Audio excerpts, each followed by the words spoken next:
Olá a todos, meu nome é Felipe da Silva Ibanes, sou graduando do curso de Engenharia Metalúrgica da URGS e eu vou estar apresentando para vocês o meu trabalho de diplomação de curso, com o título de Influência da microestrutura na formação de produtos de corrosão para aços ao carbono em meio aquoso na presença de CO2. O meu orientador é o professor Dr. Tiago Falcati. Bom, fazendo uma breve introdução, eu gostaria de salientar que aços ao carbono eles são utilizados em raízes flexíveis na indústria de óleo e gás, principalmente para a extração de petróleo. Esses raízes apresentam materiais metálicos que, quando submetidos a processos corrosivos, podem vir a formar filmes protetivos. Esses raízes flexíveis, quando apresentam corrosão no seu espaço anular, eles podem vir a ter a sua vida útil diminuída. Bom, fazendo um breve apanhado sobre o contexto histórico da indústria de óleo e gás, principalmente no Brasil, eu gostaria de apontar a importância da descoberta do pré-sal para a produção de petróleo e gás natural no país. Então a gente vê que a partir ali de meados de 2007 houve um ganho expressivo na produção de BOE, que é barris de óleo equivalente, que compreende a soma de petróleo e gás natural. Para que isso fosse possível, foi necessário realizar avanços e melhorias de novas tecnologias e aprimoramento também de antigas tecnologias. Entre essas, eu gostaria de destacar os raízes flexíveis propriamente ditos. Então aqui a gente tem na figura à esquerda uma estrutura esquemática de um riser flexível. Então, como nós podemos perceber, é uma estrutura composta de diversas camadas. O presente trabalho irá dar maior enfoque nas armaduras de tração desses risers, que são compostas de aços ao carbono. Eu gostaria de salientar também um importante espaço desse riser, que é o chamado espaço anular. Ele compreende o espaço entre tanto a camada polimérica externa quanto a interna, e ele é importante porque quando se faz a extração de petróleo, podem vir junto com esses hidrocarbonetos gases como CO2, H2S, CH4, e esses gases em si eles não têm um caráter corrosivo. Porém, quando eles encontram um meio aquoso, eles podem ter sim um caráter corrosivo de maior expressão. E por que o espaço anular é importante? Porque quando a gente olha para o espaço anular, a gente percebe que ele é composto de diversas camadas em um volume, em um espaço muito pequeno. Então, isso caracteriza um espaço de confinamento. Então, as espécies que ali se encontram podem ter uma concentração muito mais elevada do que elas teriam normalmente. E a gente percebe também que a água ela pode permear através dessas camadas até encontrar esses gases, gerando assim, iniciando um processo corrosivo. Outra forma também que a água pode encontrar esses gases é através de danos à camada polimérica externa. Bom, então, fazendo um breve apanhado aqui, eu gostaria de salientar que as armaduras de tração, na presença de CO2 e de um meio aquoso, irão gerar um processo de corrosão por CO2 no espaço anular. E esse processo corrosivo ele é dado principalmente pela reação de dissociação do ferro em íons ferro 2+, e no equilíbrio desses íons com íons carbonato, gerando um produto chamado siderita, que seria o FeCO3. Bom, isto posto, o presente trabalho tem como objetivo geral a avaliação da influência da microestrutura na formação de filmes protetivos à corrosão para aços ao carbono em meio aquoso na presença de CO2. Os objetivos específicos do presente trabalho são verificar a possível formação de um filme na superfície do material, analisar a cinética de transferência de carga entre metal e eletrólito, analisar se há uma transição ativa-passiva ou não dos materiais estudados, uma determinação do caráter eletroquímico do filme formado, uma inspeção do aspecto morfológico do filme formado sobre as amostras polarizadas e não polarizadas, realizar uma comparação entre microscopias eletrônicas de varredura de ambos os materiais estudados e fazer uma caracterização química do filme formado.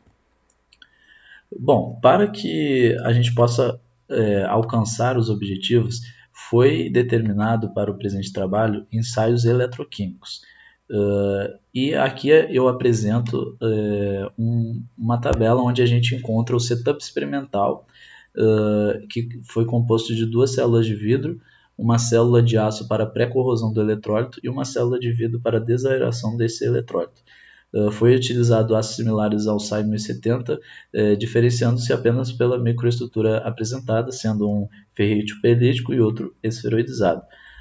As células de ensaio apresentavam 3 eletrodos, sendo um de referência, um de trabalho e um contra-eletrodo.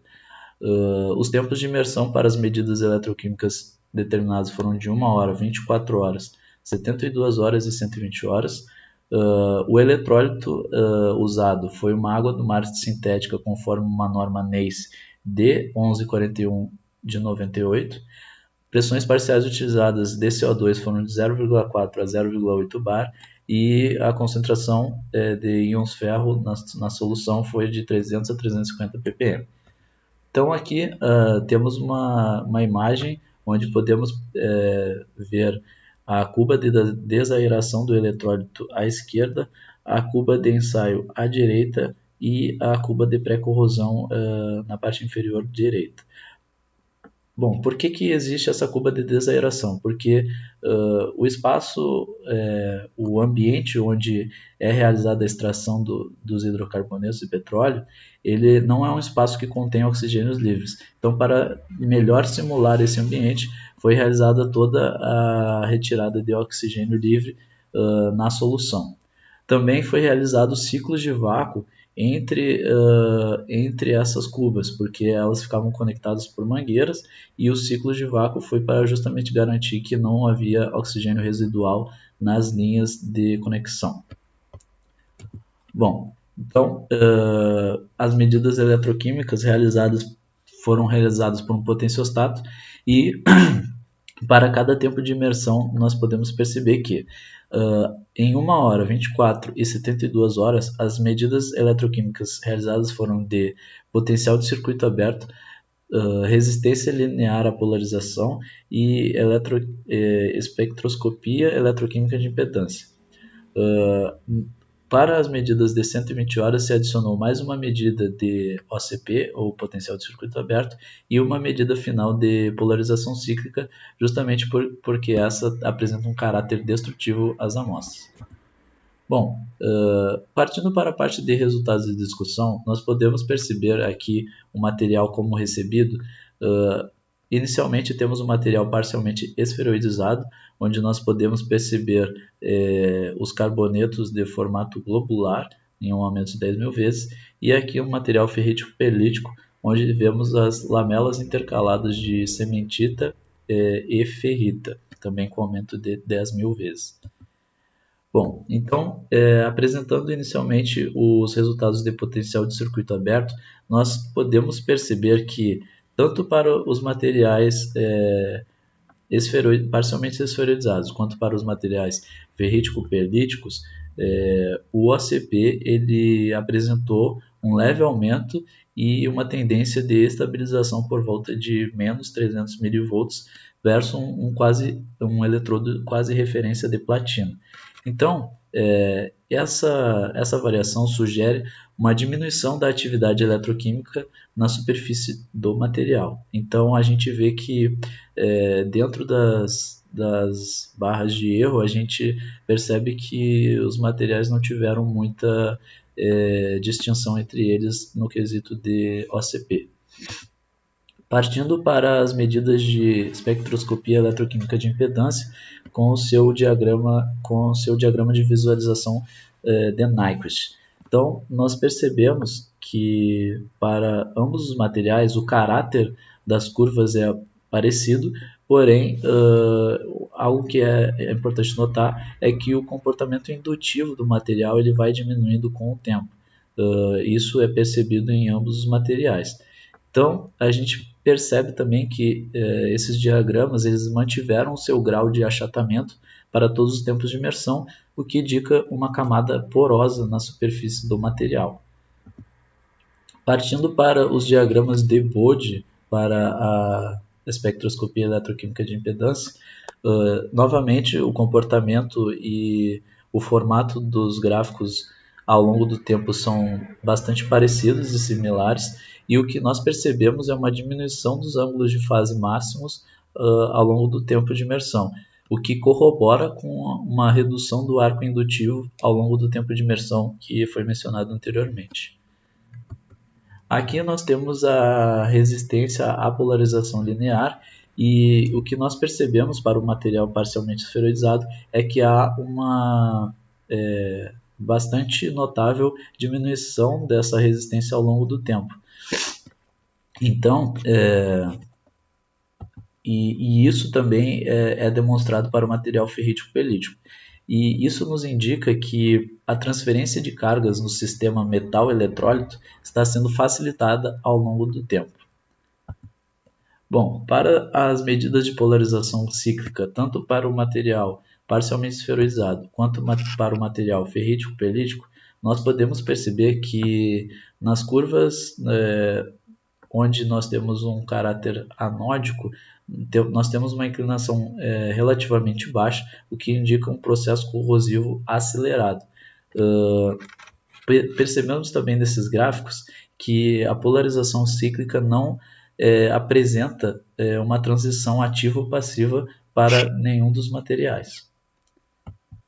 Bom, partindo para a parte de microscopia eletrônica de varredura, aqui trazemos essa análise para o material parcialmente esferoidizado após a polarização cíclica. Então, nós temos aqui uma imagem de MEV para a superfície do material pós-polarização. Então, percebemos que é uma estrutura bastante que apresenta muitos vazios e diversas fissuras. À direita, nós percebemos também que há um grau de degradação em algumas regiões desse filme, o que acreditamos ser devido ao processo de polarização. Para o material ferrítico-pelítico, da mesma forma, a mesma estrutura geral é apresentada com fissuras e vazios e algumas regiões de maior degradação devido à polarização. Finalmente, foi realizada uma análise transversal desse filme para tentar mensurar a espessura desse filme formado. Então, vemos aqui, tanto para o material parcialmente esferoidizado quanto para o ferrítico-pelítico, que o filme formado é relativamente pequeno, na casa de 3 a 5 micrômetros. À direita, aqui nós temos uma análise de EDS para o material ferrítico-pelítico, onde podemos perceber uma zona difusa que pode nos indicar que o filme formado nessa superfície é de fato FeCO3. Então, chegando finalmente à conclusão, o que nós tiramos do presente trabalho é que as medidas de OCP sugerem uma diminuição da atividade eletroquímica na superfície. As análises dos diagramas de Nyquist obtidos por medidas de impedância mostram uma diminuição do comportamento indutivo com o tempo, e os arcos de Nyquist mantiveram um grau de achatamento para todos os tempos de imersão, indicando uma camada porosa na superfície, o que foi justamente corroborado com as análises de MEV posteriormente. Diagramas de Bode indicam fenômenos eletroquímicos mais lentos, baseado no deslocamento do ângulo de fase máximos para frequências menores ao longo do tempo. As medidas de LPR apontam uma diminuição da resistência à polarização linear ao longo do tempo, indicando que há uma facilitação da transferência de cargas entre as superfícies metal e eletrólito, e as medidas de polarização cíclica não indicam uma transição ativo-passiva nos materiais. As análises de MEV e EDS corroboram o entendimento de que há um processo corrosivo que se prolonga ao longo do tempo de imersão e que os produtos de corrosão formados são de fato FeCO3. Finalmente, conclui-se que as microestruturas têm pouco ou nenhuma influência sobre o processo de formação de produtos de corrosão para ácidos ao carbono em meios aquosos contendo CO2, ao menos para os parâmetros testados. Como sugestão para trabalhos futuros, gostaríamos de salientar o uso de outras microestruturas, no caso, microestruturas como as martensíticas, que não foram abordadas neste trabalho, maiores tempos de imersão e uso de temperaturas maiores. Muito obrigado.